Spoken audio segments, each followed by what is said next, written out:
Hello and welcome back to the Puncher's Chance podcast, and welcome to the first preview show of the year. This time it is Callum Simpson versus Steed Woodall in Sheffield, boxer show, Caroline Dubois, Billy Deniz, Sam Hickey, etc. Really exciting card. I'm looking forward to it. I mean, it's the first kind of preview of this year. We're not going to be able to fit in the Australia card with Jaya Pattaya because of the timings it's out. So this is the one we're previewing, and I'm going to be honest, I'm looking forward to it. It's kind of a follow-on from the fight card that we watched, Harry, up in Barnsley with Callum Simpson and Zach Chelli. A number of the same fighters on there from top to bottom. So I'll start with you. You know, what you're making of the card as a whole. Yeah, I'm looking forward to it. Like you say, that show up in Barnsley, what was it, in August, was just incredible. You know, you had 7,000 football fans on one side, nothing there. Can I just say, going back to our hotel room, oh my God, this year was ringing. This year was fine. It was mental. It was just a shame that this year didn't block out Sam snoring, but that's another thing for another day. But this card for me, I think is it's a bit like you said, that collision course as well back in December, where I think the main event and the co-main event have already got something planned after this fight. But Steed Woodall's a very game opponent. Obviously beat Lerone Richards. A lot of people back in lockdown maybe can remember him after his fight singing that Hot Cross Bun song, which is on Ben's playlist actually. I was in the car with him the other week. But no, listen, it's a decent card with some good prospects on it, and it's just nice to have some fighting back after the Christmas break. Yeah, it looks like a good card, and I think the one thing I want to see more of in 2025 is like some good cards domestically in the UK, Yeah, because we had a lot of big fight nights that sort of went to Saudi and other places in 2024, but I think it, it was slightly neglected in a way, UK shows at some points during the year last year, so it'd be nice to get some more regular shows to watch in the UK across 2025, and great to see Callum Simpson out again. Obviously done really well in that fight against Zach Chelli to get the British title and sort of push himself onto that next level. Steed Woodall, and compared to this only lost really to fighters that have gone to fight that world level, so it's a good test for Simpson to sort of keep climbing that ladder and see where he can push on to in 2025 then. Yeah, I think as well, not just domestic shows, but I think it would be really great if Boxer can have a better year this year, because I think you could. I think they were stretched a little bit in terms of when they started getting involved in some of the Riyadh season stuff, and they had some really big fights for some of their fighters. You know, Ben Whittaker with Liam Cameron, Martin Bacoli on the LA Riyadh season, and they were a little bit stretched with that, and they weren't getting the domestic shows, and that reflected in that last show of the year, where it felt a little bit of a shoehorn, that they just kind of threw all their fighters at it. You know, and I think you could say maybe if you're a cynic that this is similar, but I think actually what I think and I hope this is a sign of things to come for Boxer in terms of regular shows for their fighters across this year, and obviously starting that off with Callum Simpson and Caroline Dubois, one of their world champions. So it should be a good card, and if nothing else, Callum Simpson brings a great crowd to, particularly in and around Yorkshire in his shows, and I think, you know, he'll do that again, and I think it'll be a great atmosphere in the arena. So to start, sort of drop to the next one. Obviously, we mentioned Callum Simpson briefly, and we'll talk to that one in a bit more detail. But I think to start off with, Caroline Dubois, she's the IBO world champion. She's the WBC interim. This is kind of a confirmation that someone's at Harry's door, that Caroline Dubois is going to be the WBC champion. So I think, you know, deserving of that. I think it will be a good opportunity for her to kind of have that confirmation she's the WBC champ, and then move on to some big fights, whether that's Rhiannon Dixon, whether that's Terri Harper, whether it's, you know, Beatrice Ferreira, and maybe get those belts brought together would be really nice to see. I'm sure you agree with me. I think Boxer they've built it up very well. They haven't sort of fast tracked it to the point where they throwing her into fights, but I think it's getting to the point where now you can see the talent she has, but it's sort of, you are waiting for that one big domestic sort of fight, or really big fight to see her fully tested now, like Rhiannon, Dixon, Terri, Harper, someone like that, like a big unification fight for her. I think will do the world a good for her career, and to sort of really see where she is amongst those really top elite fighters of her weight class. Yeah, I think that's the next fight for Caroline Dubois, ain't it? I'm just reading what Boxer put out on their social media, and they're saying that they're targeting an all British unification clash with Terri Harper in 2025. And before we filmed this podcast, I was actually watching an interview with Parsons and Eddie Hearn, and Eddie Hearn has been saying in the last couple of weeks, him and Ben Shalom have actually been on the phone talking about making fights. Obviously, they've been on the phone probably talking about making Chris Eubank Jr., Conor Benn. But I think that's another fight that could be on the undercard of that. But her opponent on Saturday night, let's not forget, she's a former, world title challenger. So she's going to come and give something. Because in her last performance, I thought up in Barnsley, I thought her opponent didn't really cause her any problems.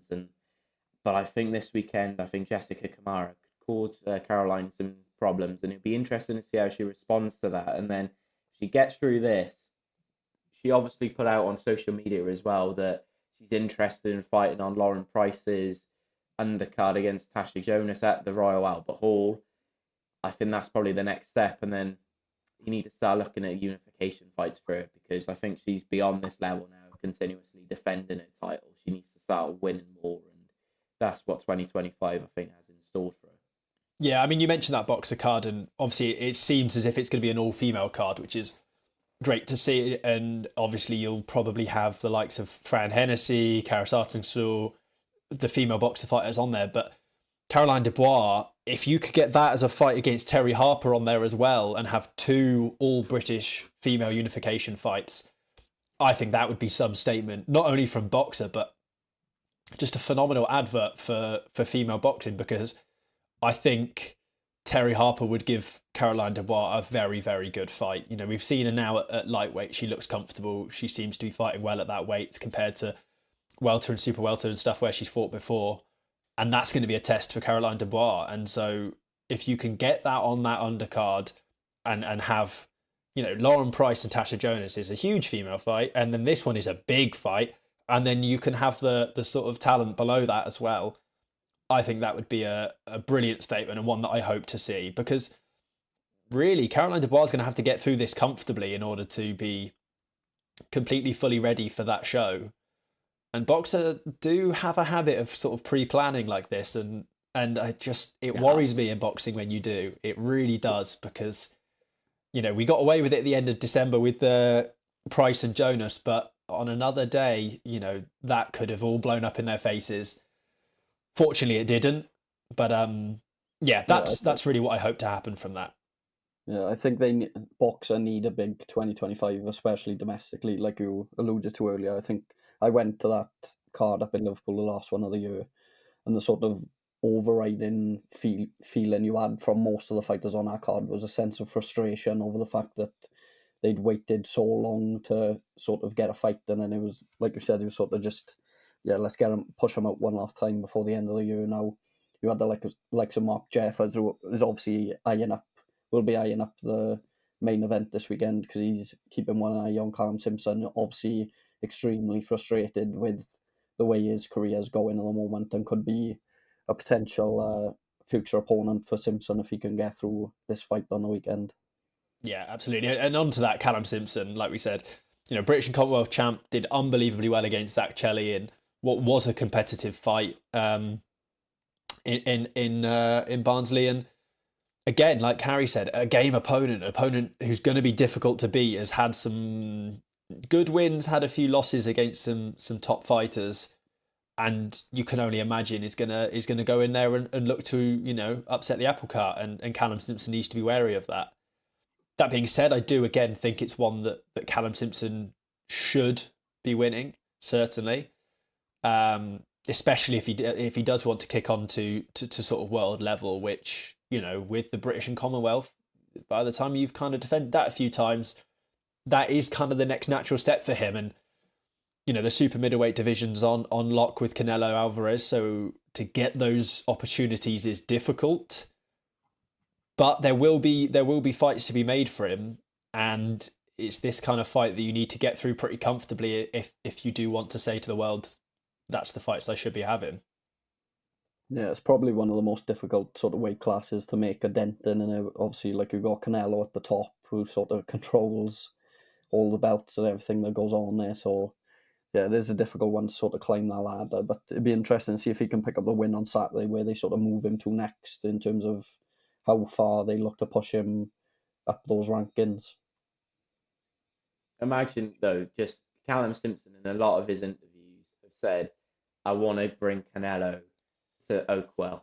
Can you imagine Canelo Alvarez in Barnsley? Firstly, that's probably an eye-opening experience for him, but can you just imagine that for British boxing, a massive stadium and event where Callum Simpson gets the opportunity to fight one of the true greats of this generation in Canelo Alvarez in Barnsley? That would be... I can't see it happening. It would be bonkers. It was like when we said that Inoue is going to be coming to Stoke. Again, I don't think it's happening. As nice an idea as it is. But yeah, he is a quality fighter, Simpson, and you can't help but think things will fall into place for him across this year and next year and whatnot, and he'll get those big fights. But like I said, we need to see a good performance on Saturday in order to earn that. You don't. Nothing comes to you for free in boxing. You really do have to earn it. And I think after that fight against Zach Shelley, where he had a lot of pressure on him that night to perform, and he did, and he won comfortably. I thought the scorecards were, if I remember rightly, a little bit too wide than what we were all scoring it. But yeah, he has to get through this comfortably. I'm expecting him to. But when I talk about Oakwell, that's probably his next place he's going to be fighting, because obviously the football season's on at the moment. They can't really put a boxing ring on the football pitch with this weather that we're having lately. Him and Mark Jeffers at Oakwell come. When does the football season normally finish? June it will be clear. Yeah. June. Do it in June. Him and Mark Jeffers at Oakwell. That would be massive. Yeah, I think that'd be a really good fight between them two. Mark Jeffers always looks really impressive whenever you see him. He's quite a big hitter as well, so it'd be a very tough test for Callum Simpson at British title level as well. So yeah, it'd be a good one to watch. Whether we'd get it, I don't know, but it would be one I'd be interested in seeing. Yeah, I mean, if you're talking knockouts of the year, like we just did our review show last year, Mark Jeffers, happened right in front of us, and that was one that really we could have said when he knocked out his opponent in Cardiff. So those two, really, the difficulty is that they're both under the same promotion and they both have a very similar trajectory at the moment. And you can't help but think they're going to meet at some point, but it's when, where, and what for is the question in terms of when they do meet. So that's one to certainly keep an eye out for. Down a little bit lower on the card, you had Billy Deniz, who fought again in that Barnsley show against Khalid Gradia, who people probably remember got clowned a little bit by Ben Whittaker in one of his earlier fights.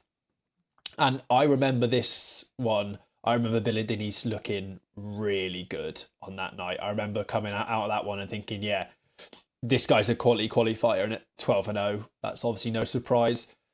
But his opponent, 15-7, has been in there with a few decent fighters. Again, it's going to be a solid test for him. And I feel like I'm going to be a stuck record. One he should get through, but one that would be good to see at this stage of his career. Yeah, I haven't had too much of a chance to watch him, in all honesty, but you mentioned Ben Whittaker earlier, and obviously there's the whole controversy surrounding him and Liam Cameron, but Deniz is sort of knocking on that level now, so if he can get through this on Saturday, if Ben Whittaker's not going to take that Liam Cameron rematch, then it might be worth taking a risk and saying, you know what, chuck me in with Liam Cameron, and if he can go and do a job on Liam Cameron, it sort of pushes him above Ben Whittaker as well then. And let's not forget as well, Billy, he's been in the training camp with Artur Beterbiev. So, a fighter with that much, is up there in the top end of that light heavyweight division. To welcome him into his training camp, he must see something special in him. And from what we saw up in Barnsley, because I want to say it only lasted like a couple of rounds up there, he is something very special. And he's the sort of fighter that Callum Simpson, when he goes back to Oakwell, when Callum Simpson moves on to selling out bigger arenas up in the north, he's sort of the fighter where you look down the card, Billy Deniz is always going to be there because he is something special from around that area. And yeah, I expect him to get through with flying colours. Another fight on the card that I'm quite excited for as well, Scott Forrest against Devon Miller. I think that is a very, very competitive fight, and a fight where you look at it and you think, well, wait a minute, where did this come from? This wasn't announced when the fight card was announced back in whenever it happened. And, Devon Miller, his only losses have come to Lewis Oakford twice. And when you look at Lewis Oakford, where he's gone on now, John Hedges obviously lost in his last fight against Alvarez Jr., lost, but he's gone on to big things. This is a big, big test for Scott Forrest, but I'm expecting some fireworks in that, and potentially Devon Miller, could get back his career back up and running with an impressive victory. Yeah, I mean that is one that you do look at, and on paper certainly is a 50-50, which is somewhat unique in terms of the card. I think the main event you could say is not a 50-50 but a competitive fight. Otherwise it is a lot of guys being built up rather than necessarily tested or winning for anything. But this one it does seem like a sort of 50-50 test, so fair play to both guys for taking it. And it will be interesting to see at cruiserweight, whether Forrest can get through a tough test in Miller, or whether Miller will get another victory. And Lewis Oakford, we saw, got stopped emphatically in the Magnificent Seven show by Alvarez Jr. So it's going to be it's an interesting test with that one to see sort of what level they're at. We know that they're both in and around that level of sort of English British, but who is at that level and who's slightly better than the other, we'll find out on Saturday, I suppose. Yeah, to be fair, looking at the card, you've got that Forrest Miller fight, and you've got Mauro Silva and Emmanuel Zion. They're sort of similar fights in a way, where you've got, two fighters that are 6-0 and sort of still quite early in their pro career, coming up against someone that's got a winning and a decent record, but has had a couple of losses, so is still very much game. So those sort of fights tend to throw up the most entertaining fights of the night, because they're both fighters that have still very much got a lot to fight for and need these wins to sort of push themselves towards titles and the bigger money fights. Yeah, absolutely. And another one on the card that I look, obviously Sam Hickey made his pro debut at the Copper Box fighting Lewis Howes, who we saw give a decent fight to Kieran Jones, who's a top fighter coming out of Wales in Cardiff. And Lewis 3-1 is by no means a slouch, and that will be a good test for Sam Hickey at this point in his career. And you can't help but say could even be a little bit of a banana skin, possibly. At 1-0, you're still learning your trade, and to do so against someone who's had the fights that Lewis has and has had the wins that Lewis has, it could be a difficult test for him. Yeah, I had the same reaction really when I seen it for a 1-0 professional to take. I know Lewis Howell was only 3-1 at the professional rank, but that one defeat is against a very talented fighter, and I'm sure Lewis has had plenty of amateur fights as well. He won a couple of amateur titles and stuff, so he knows what he's doing in that ring, and could prove to be a bit of a tricky test for Hickey across 6 rounds as well, so there's not many rounds to work with. Yeah, and when you look back to that Cardiff card as well, and you look at the fight week in general, he had the full experience. Normally with you have to call him the away fighter in this, but normally they don't have a public workout. They don't go to the press conference. They just turn up on weigh-in day, weigh in, and then face off and then fight. He had the full experience. So maybe Boxer built him against Kieran Jones in his last fight. It's a proper 50-50 all Welsh clash. And yeah, this, like you said, this could potentially be a banana skin for him. But Sam Hickey, from what I saw of him, he does look very good. So it's probably another fight where you're definitely going to watch, because we're going to build it as a potential 50-50. But is it going to live up to that? Yeah, fingers crossed. Now there's no real stuff on the Boxing News app. They haven't updated. They've still got Rhys Edwards fighting, who obviously fought in Saudi Arabia, and a few of the other fights are missing as well. So we won't do our predictions over on there, and obviously it would be too late to do the predictions for the the Opataya fight as well. So what we could probably do instead of doing a prediction for the whole card is who we think or want Callum Simpson and Caroline Dubois to fight next after this one, presuming they both win as expected. Just so that we're not just going, this is the card and then ending the episode there. So we'll start with you, Ben. Who do you want to see Callum Simpson, or where do you want to see, what sort of fight do you want to see from Callum Simpson next after this? It's a difficult one. I'm sort of looking, because you've got the top end fighters that you look at the sort of top 10 in that division. It's all pretty much fighters that are fighting or near enough fighting world level, so you don't want to quite push him there yet. You're probably looking at sort of one of the fighters in the between 11 to 20, but Zach Parker is a possible shout. Obviously, I know he's got a fight with Willie Hutchinson coming up, so whether he's moved up a weight class. But the only other potential option I see is that Mark Jeffers fighting a defence of the British title. Yeah, I think Simpson said it as well, that he sort of feels a sense of inevitability about them two meeting at some point. And I think, that is probably fair, because they are two big name, big fighters within British boxing. So it's just it's whether the next is the right timing for that. Yeah. Whether and whether boxer will be willing to sort of curtail the career somewhat of one of them, so that the other one can really kick on from the win. I don't know whether they have the sort of interest for that.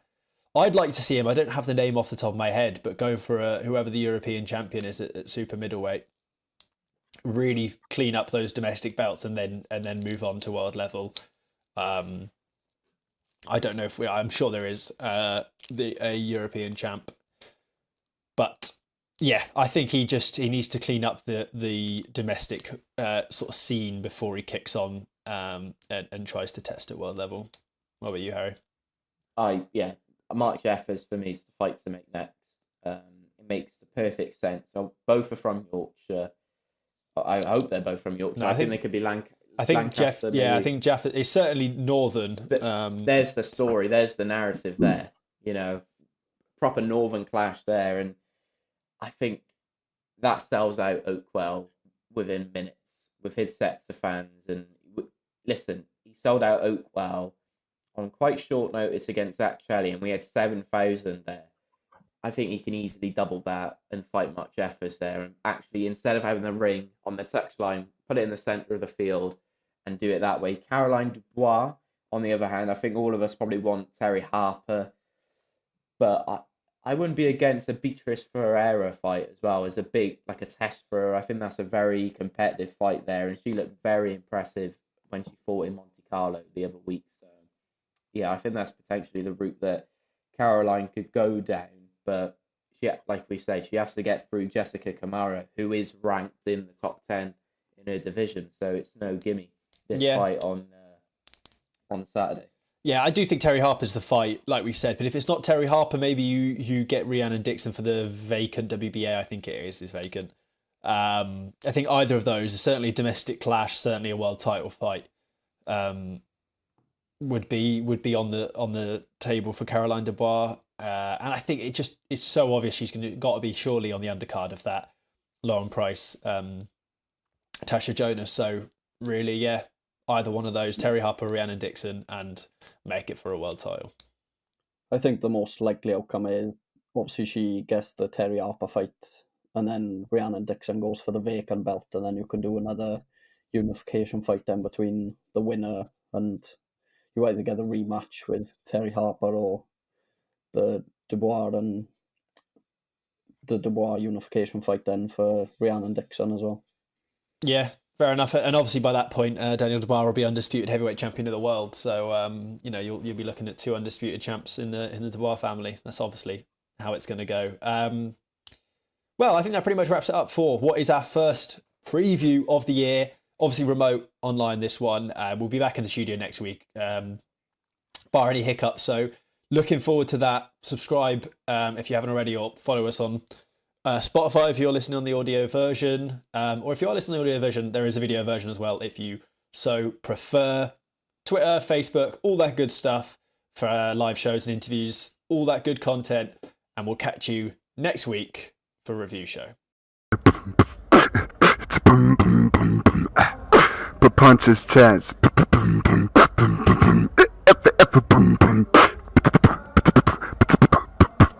Punches Chance Podcast.